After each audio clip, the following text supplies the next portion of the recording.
Hello, everybody. Welcome to Let's Talk Football. My name is John Halpin, bringing you another episode of our abbreviated podcast, Let's Talk Football. But don't worry, we have a quick announcement. Next week, Chris Palma will be back and ready to join us.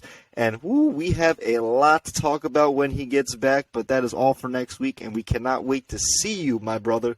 But before we get to any of that, let's start with our Week 5 weekly recap of this past week, starting with the Thursday night game, the Indianapolis Colts taking on the Denver Broncos. And this, I'm going to be honest, folks, this was a hard game to watch. This was a really hard game to watch. I like defensive games, but this was more so on sloppy offense on both games, and I think everyone has come to the consensus that this was just a bad game of football. But ultimately, the Indianapolis Colts prevail 12-9 in a game where no touchdowns were scored, and it was all field goals.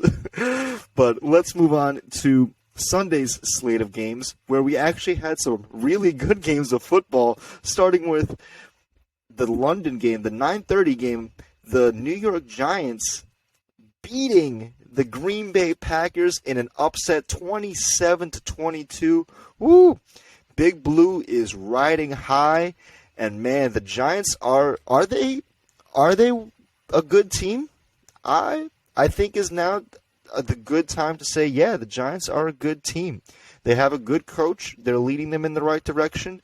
But we all know Daniel Jones is not the guy, but that's okay.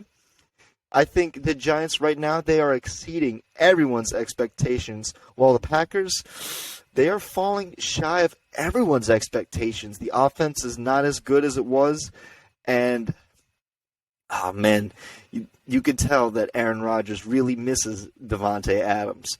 But the Green Bay Packers will be playing against the other New York sports team in the New York Jets next week.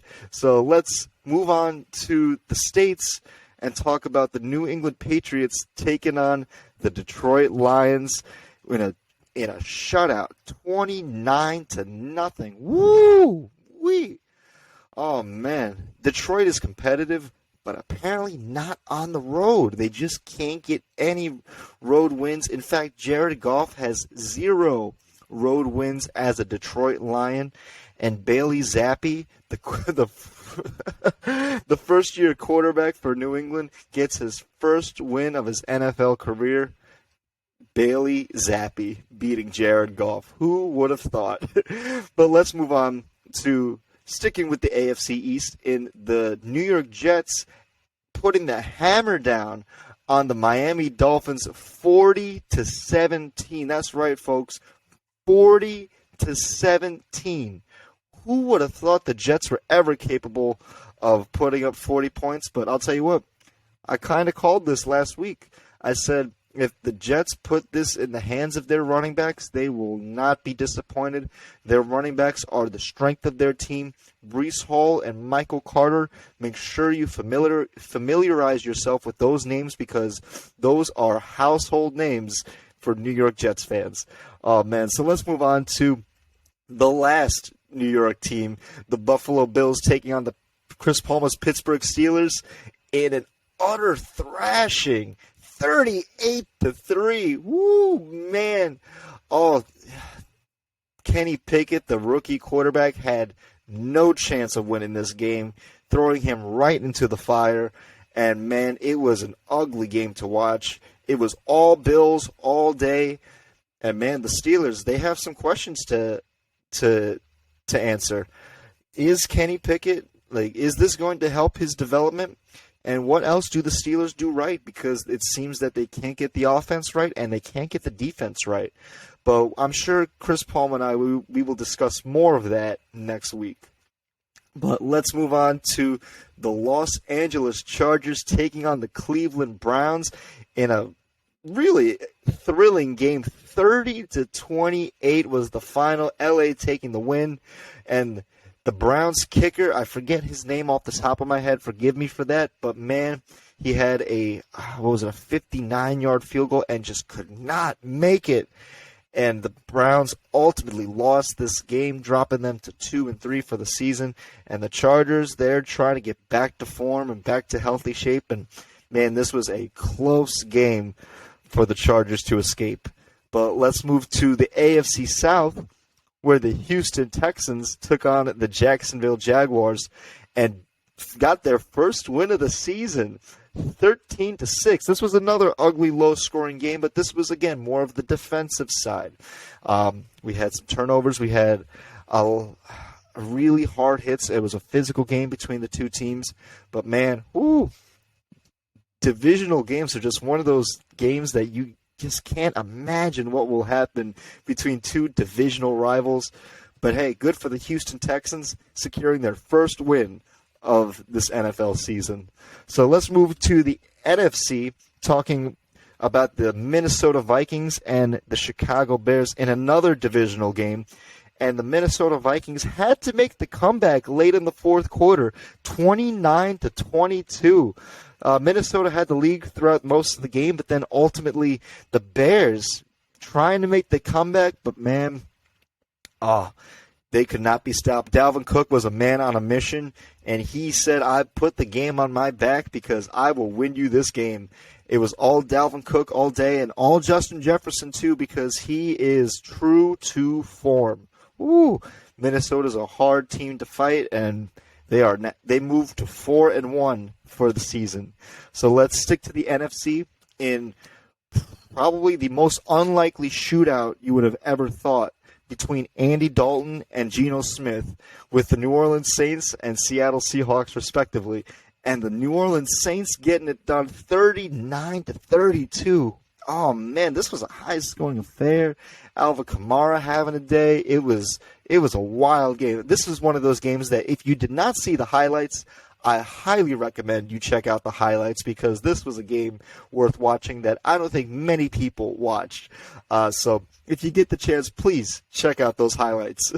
And the Saints, are they getting back to form? We shall see. They're going to have some tough competition against the Cincinnati Bengals next week.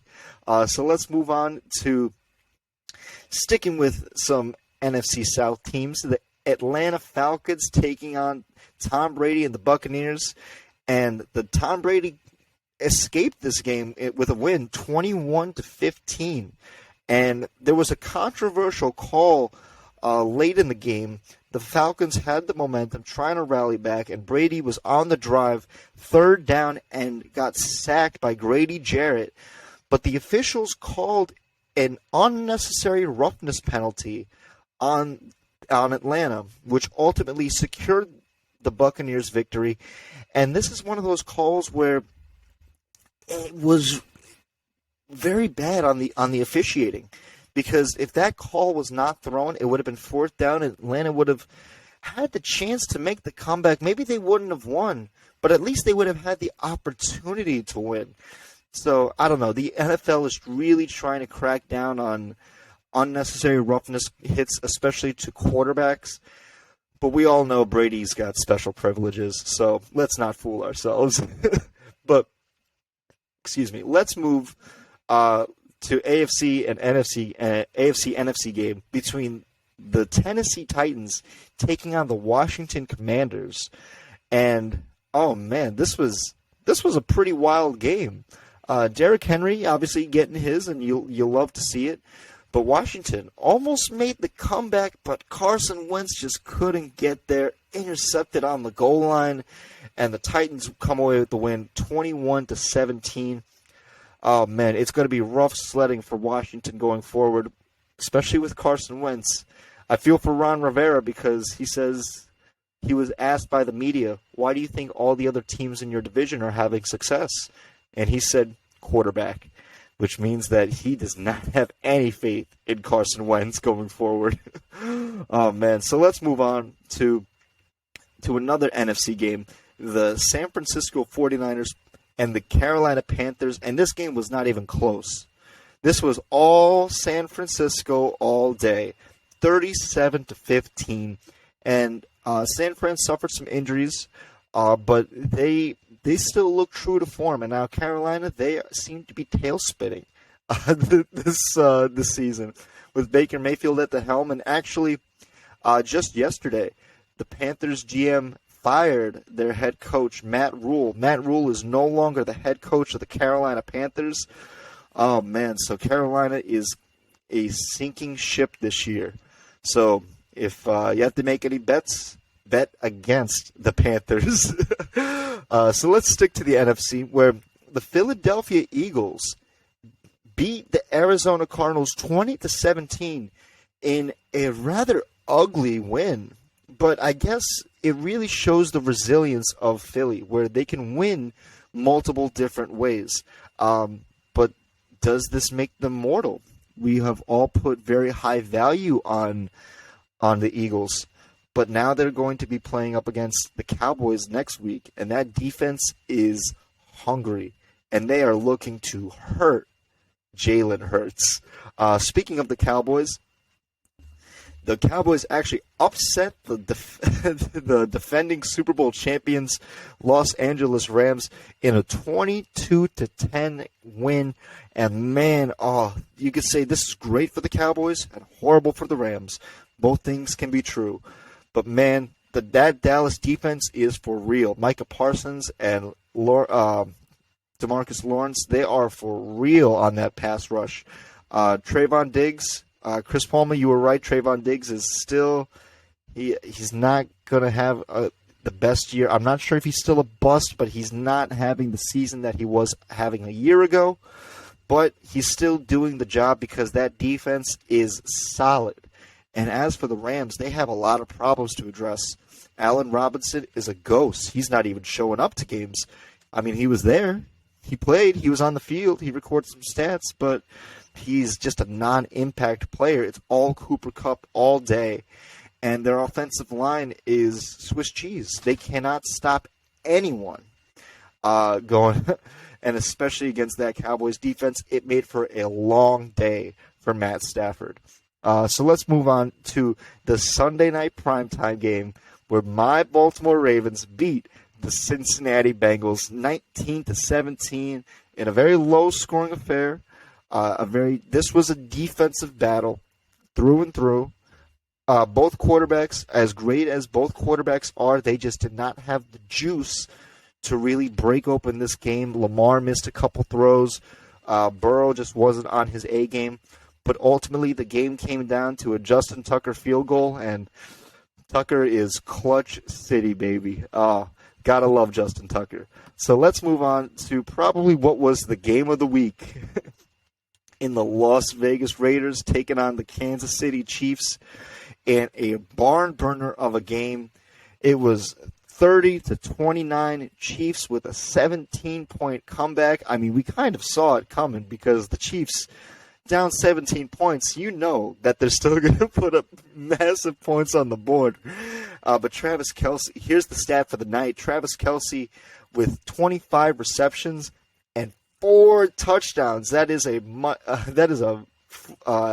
Monday Night Football record for tight ends. This was a wild game to watch. Another game, if you did not see this, I implore you to check out the stats, check out the highlights, because this was a very exciting game.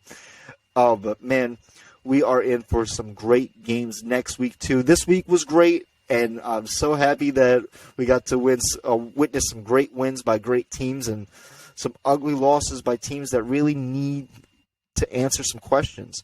But let's move on to Week 6, because we have some picks to tell you and picks to discuss.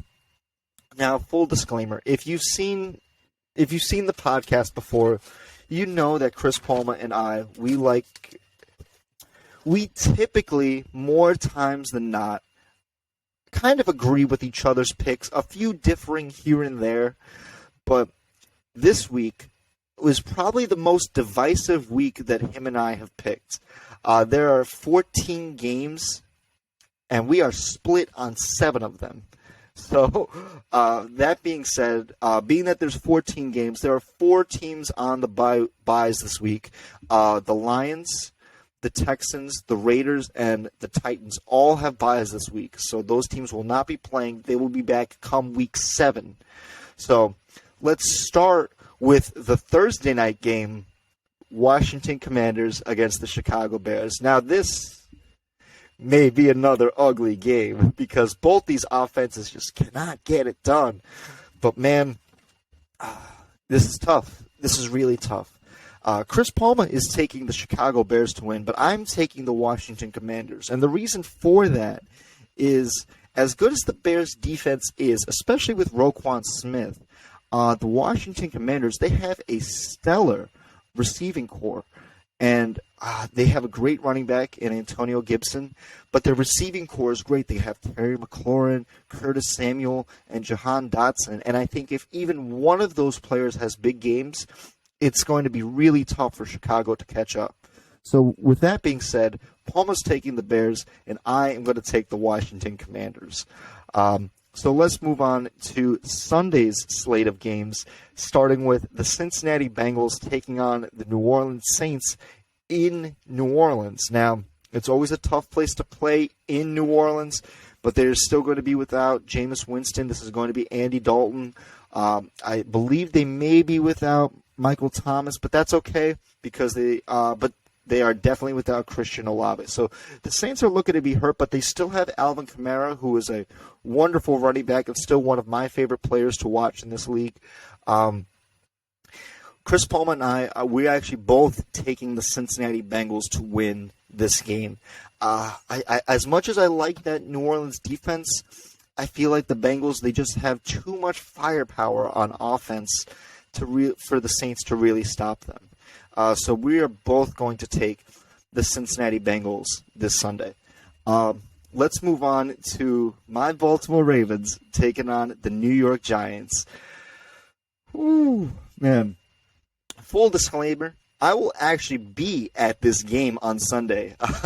Myself, a good friend of mine, and my dad were all going, so I will be there at this game. So I'm a little biased here. I'm biased when it comes to the Ravens in general. But I'm taking the Ravens. I loved their firepower, but I'm not taking anything away from the Giants. The Giants, if they're playing as good as they were last week, the Ravens are going to have a tough challenge on their hands. This is going to be really tough. Brian Daboll has done a great job of minimizing mistakes by Daniel Jones, and it's strong defense and a strong running game, and the Giants are playing very well, exceeding everyone's expectations. I'm going to take the Baltimore Ravens, and Chris Palma is going to take the New York Giants. I'm guessing he likes how they're looking. They just look good. Saquon looks unstoppable, and it's going to be a really tough task for the Ravens to stop him. But, man, this is going to be a great game to watch. So let's move on to the San Francisco 49ers taking on the Atlanta Falcons in Atlanta. Oh, man, but now, like I said, San Fran is a little hurt. And Atlanta, they came off of a bad loss last week where they kind of feel like they should have had a chance to win this game. Atlanta's feisty. They're fighters. And every game that they've played has been a great game to watch. And I don't put that past this game. I think this game is going to be a great game to watch. Ultimately, both Chris Palma and we are going to be taking the San Francisco 49ers to beat the Atlanta Falcons. Man, Atlanta just cannot seem to win games, unfortunately. But let's move on to the AFC with the New England Patriots taking on the Cleveland Browns. Now, the Pats are coming off a stellar blowout over the Lions, and the Browns are coming off a devastating defeat over the Chargers. Oh, man, this is going to be a tough one. Chris Palma is going to be taking the New England Patriots, probably for the same reason. The defense and the running game is just too good, and Bill Belichick he's too good of a coach to bet against. However, I'm going to bet against Bill Belichick and say that the Cleveland Browns are going to take this game over New England. My reason for this is their roster is just too talented compared to New England's. And being that it's going to be in Cleveland, it's going to be a very, very tall order for the Pats to fulfill. So with that being said, that's another game that him and I are split on. He's taking the Pats, and I will take the Cleveland Browns. So let's move on to Lambeau, where the Green Bay Packers play the New York Jets. And now, the Jets are playing really well, and the Packers are not playing really well. But this is going to be a fun game to watch. But I think, again, the Jets need to put this game into their running backs. If the Giants gave the Jets the blueprint to beat the Packers, and that's with a strong running game, put it in the hands of your running backs of Michael Carter and Breece Hall, they will get the job done. Zach Wilson, it's great to see him on the field. Great that he's healthy. And the Packers are relatively healthy too. But they have a great running game, but they don't utilize it too much. Aaron Jones is one of the top 5 running backs in the league, but yet they don't choose to run the ball that much, which is a shame because he's just that good. But man, I'm going to take the Green Bay Packers. But Chris Palma is going to take the New York Jets in what is probably going to be the upset of the week. But I'm not sure if it is an upset because the Jets are looking good. The Jets actually look good, and I didn't think I would say that come this time of the year. But, man, you got to give it to them. You like good football when you see it. So I'm taking the Packers. Palma's taking the Jets. So let's move back to the AFC. With the Jacksonville Jaguars taking on the Indianapolis Colts.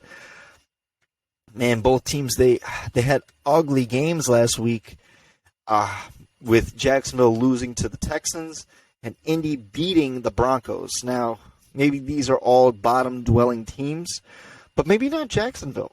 Jacksonville has something. They got some good players in Jacksonville. They got good wide receivers. They have great running backs. And a solid defense. Nothing crazy, but a solid defense. Both Chris Palma and I, we are going to be taking the Jacksonville Jaguars to beat the Colts this upcoming week.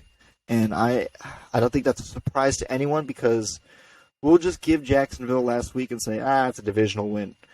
They should beat the Colts because they beat the Colts earlier this year, 24-0. So can they sweep them? We'll look to see. So let's move on to down south to Miami, where the Dolphins play the Vikings in Miami. And, the Vikings, 4-1, and the Dolphins 3-2 after starting 3-0. Oh, man, I'm not sure if Teddy Bridgewater is going to be starting this game, but he could not play the rest of last week's game due to an injury suffered on the first play from the first snap of Miami. So I'm not sure if he's going to play, but even if he is, it's still a tall order for them because it looks like with the Jets carving up Miami in the run game, Dalvin Cook may look to have a big game this week. We know Justin Jefferson is probably going to have a big game this week because it seems every week he has a big game. But man, we are both going to take the Minnesota Vikings to beat the Miami Dolphins. And we're sorry, Travis. Dolphins, they just look mortal without Tua. So, and we're still wishing Tua the best. We wish a safe and healthy recovery for him. No news on when he will be back on the field, but for the foreseeable future, it is probably going to be Teddy Bridgewater. So let's move to Pittsburgh, where the Steelers play the Tampa Bay Buccaneers. Now, probably going into the season, we could have suspected that the Bucs would blow out the Steelers. And now going into this week, that's still probably likely, but for different reasons. This is going to be Kenny Pickett's second game starting, and it's going to be tough because that Bucs defense is a very good defense. You have too many great linebackers, defensive linemen, cornerbacks, and Tom Brady is going to be Tom Brady. But that Steelers defense, we know the Steelers have a great defense because that's what Mike Tomlin does. But is it the Bills carved up that defense last week, especially on Minkah Fitzpatrick, who's probably, without TJ Watt, probably their best player on defense. And he got carved up last week. Oh, man. I think the way the Steelers lost last week kind of gave the Bucs the blueprint on how to beat them. And they could beat them different ways. They can run the ball with Leonard Fournette. They could throw it to Mike Evans and Chris Godwin. But it's going to be a really tough order for the Steelers to beat the Bucs. But I still give them a chance. They still have a chance to beat them. Chris Palma is taking his Steelers, and I don't blame him. But I'm going to take the Tampa Bay Buccaneers. I just think the Steelers are just not the team that we think that they are, which is unfortunate because we love to see the Steelers as a great team. But this year, they're just not looking to be a great team. So let's move on to the NFC with the Carolina Panthers. Excuse me. With the Carolina Panthers taking on the Los Angeles Rams in L.A. Now, L.A., that was a devastating loss against the Cowboys. They got absolutely obliterated. But this game here might be an easy win for them. It might be. Chris Palma is saying that the Rams are going to win by 3 scores, which is a lot. But, I mean, I can't blame him for that because the Carolina does not look like a good team. Offense, defense, special teams, they just look like they just don't have anything resembling good football. I'm going to take the Rams as well. Not by 3 scores, but by a good margin. I think the Rams will win this game comfortably and get back to their winning ways. So let's move to Seattle in an NFC showdown, and an NFC divisional showdown between the Seattle Seahawks taking on the Arizona Cardinals. Now, this is going to be a tough one because the Cardinals are playing a little bit below expectations, while the Seahawks, they're playing slightly above everyone's expectations. So it's tough to say. But Kyler Murray, can he outduel Geno Smith? I don't think any of us ever thought that would be a question going into this game. But Seahawks are playing good. Cardinals, they fought well against Philly, but they just can't seem to close games, which is tough. It's really tough to win in this league. But Chris Palma's taking the Arizona Cardinals. I'm going to take the Seattle Seahawks. More so probably because of home field advantage. This is probably going to be the home field advantage for Seattle this year. So let's move to what is probably going to be the game of the week and what should be the primetime game this week, but it's not. The best game of the year last year, the Buffalo Bills against the Kansas City Chiefs. Now, if Chris Palma was here, we'd probably be talking about this game in depth. But I'll spare all the nonsense because all the pundits, all the sports talk radio, they are going to be talking about this game because this is the game to watch. It's a playoff game in the regular season against 2 absolute juggernaut teams. Whew. But it comes down to preference. Who do you like more? You like Josh Allen or Patrick Mahomes and the Chiefs? It's tough to say. Chris Palma's taking the Buffalo Bills, and I don't fault you one bit, my friend, because the Bills look great. But I'm going to take the Kansas City Chiefs because I just think the Chiefs just look that much better. Mahomes is on another level. Josh Allen, he's probably right there with him. But, man, this is going to be an absolute barn burner of a game, probably the game of the week. And I could say that with with great confidence that this game is going to be a lights-out, must-see game to witness. So let's move on to the Sunday night primetime game, the Dallas Cowboys and the Philadelphia Eagles. Now, this is a litmus test for both teams. Is Dallas's defense that good? And is Philly's offense that good? We shall see, because it's strength on strength. We know Dallas's offense has been a little skittish, but they've done enough to get the job done. Oh, man, this is going to be a tough game. But this is going to be probably a lot closer of a game than people think. Both Chris Palma and I are going to be taking the Philadelphia Eagles to win this game. But I think this is going to be a lot closer of a game than people think. But, man, if Dallas wins this game, we have a lot to talk about next week. So let's move on to the last game this upcoming week, which is the Denver Broncos against the Los Angeles Chargers. Another divisional game to close out Monday night. Now, this is going to be in LA, and this is going to be a very tough matchup for the Denver Broncos because the Chargers just look to stack wins right now. Austin Eckler is having a supreme run of games, and the Broncos are still going to be without their number one running back, Javonte Williams, but they still have Melvin Gordon. But, man, the Broncos looked really bad last week, and I think it's hard to pick them this week because of how bad they looked last week. Both Chris Palma and I are going to be taking the Los Angeles Chargers to win Monday Night Football against the Denver Broncos. So that's it. Those are our picks for this upcoming week. And next week, we will continue our normal podcast along with Chris Palma. And we cannot wait to see you, Palma. And we have so much to talk about after this upcoming week. But until then, this is Let's Talk Football. If you like our content, be sure to give us a like, comment, subscribe, all that YouTube jazz. And be sure to check us out next week on Let's Talk Football. Thank you, and we'll see you then.